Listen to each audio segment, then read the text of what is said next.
Hello అండి, I'm doctor Spandana Kanparthi. I'm consultant physician at Renova Saroornagar hospital.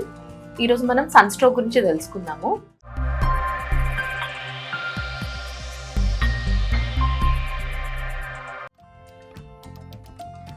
మామూలుగా ఇప్పుడు సమ్మర్ సీజన్లో మనం ఈ రిస్క్ అనేది ఉంటుంది సన్ స్ట్రోక్ అనేది. సో అది ఏంటనేది తెలుసుకుందాం. సన్ స్ట్రోక్ అంటే ఏంటంటే మనకి హై టెంపరేచర్స్కి ఎక్స్పోజ్ అయినప్పుడు మన బాడీ టెంపరేచర్ రెగ్యులేటింగ్ సిస్టమ్ అనేది దెబ్బతింటుంది అనమాట.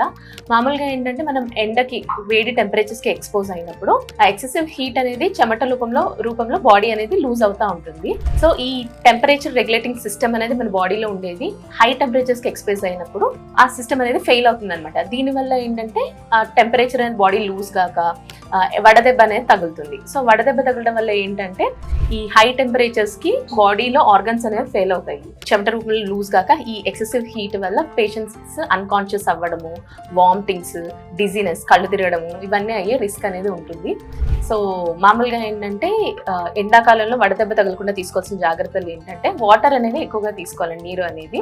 సో కనీసం 3 నుంచి 4 లీటర్లు అనేది ఫ్లూయిడ్స్ తీసుకోవాలి. దీంతో పాటు డీహైడ్రేషన్ కాజ్ చేసే డ్రింక్స్ అనేవి అవాయిడ్ చేయాలి. సో కూల్ డ్రింక్స్ కానీ, ఆల్కహాల్ కానీ, కెఫిన్ ఉన్నవి ఇట్లాంటివి అవాయిడ్ చేయాలి, కాఫీ లాంటివి. వీటి వల్ల ఏంటంటే డీహైడ్రేషన్ అనేది ఎక్కువ అవుతుంది. దాని బదులు ఫ్రూట్ జ్యూసెస్, వాటర్ కంటెంట్ ఉన్న ఫ్రూట్స్, వాటర్ మెలన్ కానీ, బటర్ మిల్క్ కానీ, ఓఆర్ఎస్ ఇట్లాంటివి తీసుకోవచ్చు.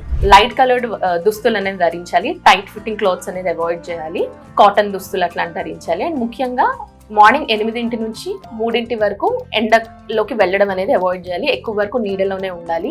ముఖ్యంగా ఈ సన్ స్ట్రోక్ అనేది పిల్లల్లో 60 years పైబడిన వాళ్ళకి అండ్ ప్రెగ్నెంట్ విమెన్ కి రిస్క్ అనేది ఎక్కువ ఉంటుంది. సో సాధ్యమైనంత వీళ్ళు నీడలో ఉండేటట్టు చూసుకోండి. దీంతో పాటు ఎండాకాలంలో ఓవర్ గా ఎగ్జర్ట్ అవ్వడం కానీ, ఫిజికల్ ఎక్సర్సైజ్ లాంటిది, ఎండలో ఎక్కువ బయటకు వెళ్ళడము అనేది అవాయిడ్ చేయాలన్నమాట.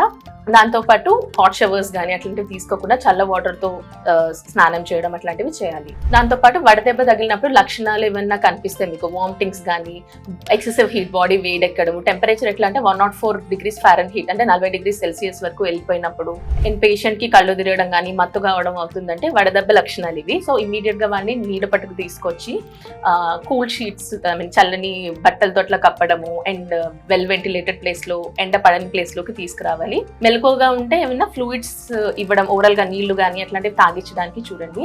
అదే అన్కాన్షియస్ పేషెంట్స్ కి అయితే ఫోర్స్ఫుల్ గా ఏమీ తాగించదు. అది ఆస్పిరేట్ అయ్యి లంగ్స్ లోకి వెళ్ళే రిస్క్ ఉంటుంది. వాళ్ళు వెంటనే హాస్పిటల్ కి తీసుకెళ్ళాలి. Thank you.